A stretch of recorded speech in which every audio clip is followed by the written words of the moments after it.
और सबसे बड़ी बात, जब चुनाव आता है तो सारे नेता आते हैं, फिर 5 साल के लिए ऐसे गायब हो जाते हैं जैसे गधे के सर से सींग। इस बात को हमको याद रखना है कि ये लड़ाई किसी को सांसद बनाने की नहीं है, अपने अस्तित्व को बचाने की लड़ाई है। आप जो नागरिक हैं और आपका जो नागरिक होने का एहसास है, उस एहसास को बचाने की लड़ाई है। इस समाज में चाहे हम जिस जाति या धर्म में पैदा हुए हों, हम संविधान की नजर में बराबर हैं। उस बराबरी के एहसास को बचाने की लड़ाई है। यह लड़ाई अपने हक हुक की लड़ाई है। यह लड़ाई अन्याय के खिलाफ न्याय को बचाने की लड़ाई है। इस बात को हमको याद रखना है। बोली कि कर्ज लेकर के हमने पढ़ाई करी, लेकिन जब नौकरी देने की बात आई, हमको तो नौकरी नहीं मिला। गरीब के बच्चों को नहीं मिल रहा नौकरी, और गृह मंत्री का बेटा बन रहा है बीसीसीआई का सेक्रेटरी। यह जो अत्याचार है, यह जो अन्याय है, उस अन्याय के खिलाफ हम संघर्ष करना चाहते हैं। और देश में जो तानाशाही है, उस तानाशाही को हम मुंहतोड़ जवाब देना चाहते हैं। आज दिल्ली के सीएम अरविंद केजरीवाल जी भाषण दे रहे थे, और भाषण में उन्होंने कहा कि तानाशाही से मुकाबला करना है। तो एक बात मैं आपको बता दूं, जैसे आप कोई गुरु से शिक्षा लेते हैं, तो दो लोग जो गुरु से शिक्षा लेते हैं उनको आपस में गुरु भाई बोलते हैं। अरविंद केजरीवाल जी से हमारा रिश्ता तो जेल का रिश्ता है। हम तिहाड़ से आ चुके हैं, पहले जाके आ गए, वो अभी अभी आए हैं और फिर इनको वापस जाना है। मैं कहता हूं कि यह बड़ी लड़ाई है।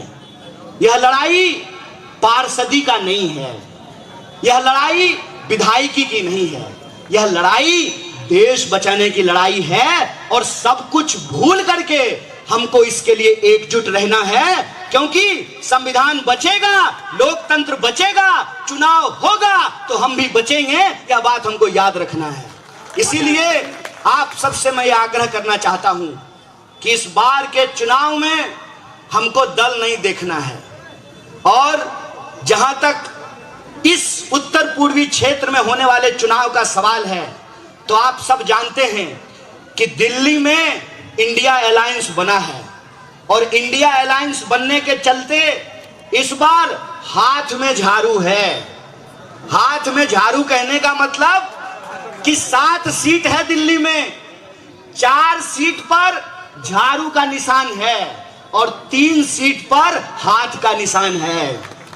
इसीलिए जो हमारी माताएं और बहनें हैं, खाली भाषण सुनने से काम नहीं चलेगा। आपको भी अपनी जिम्मेवारी निभानी पड़ेगी। आपको घर घर में जा करके जो आपकी देवरानी और जेठानी हैं और जो सासू माँ हैं, उनको समझाना पड़ेगा कि इस बार झाड़ू और हाथ साथ में है। तो वहां जा करके झाड़ू नहीं खोजना है, हाथ पे जा करके बटन दबाना है।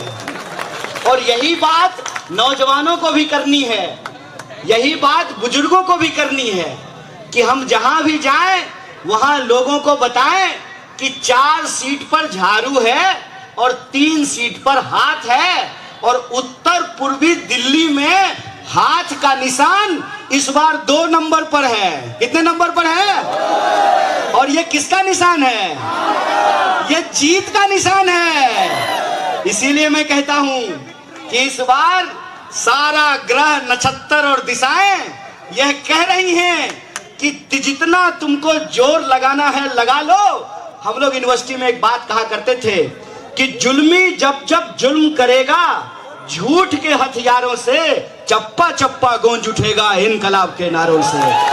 इस बार इस देश में परिवर्तन होगा। मीडिया चाहे जितनी भी, बहुत सारे मीडिया को उन्होंने खरीद लिया है ना, सब लोग बुरा मत मानिएगा,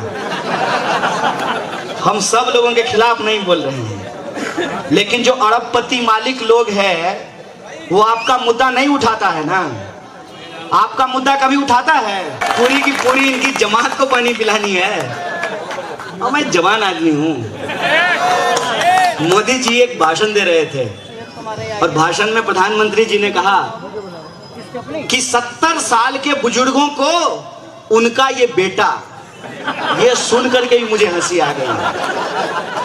70 साल के लोगों को बुजुर्ग कह रहे हैं और खुद ही 74 साल के हैं। अगर वो जवान हो सकते हैं 74 साल की उम्र में, तो मैं तो अभी 40 भी पूरा नहीं किया हूं। बहुत वक्त है हमारे पास, आप समय की चिंता मत कीजिए। अपने घरों से निकल करके वोट करना है और इस बार अन्याय के खिलाफ न्याय को वोट करना है, अन्याय पे चोट करना है, हाथ को वोट करना है। करेंगे ना? पक्का?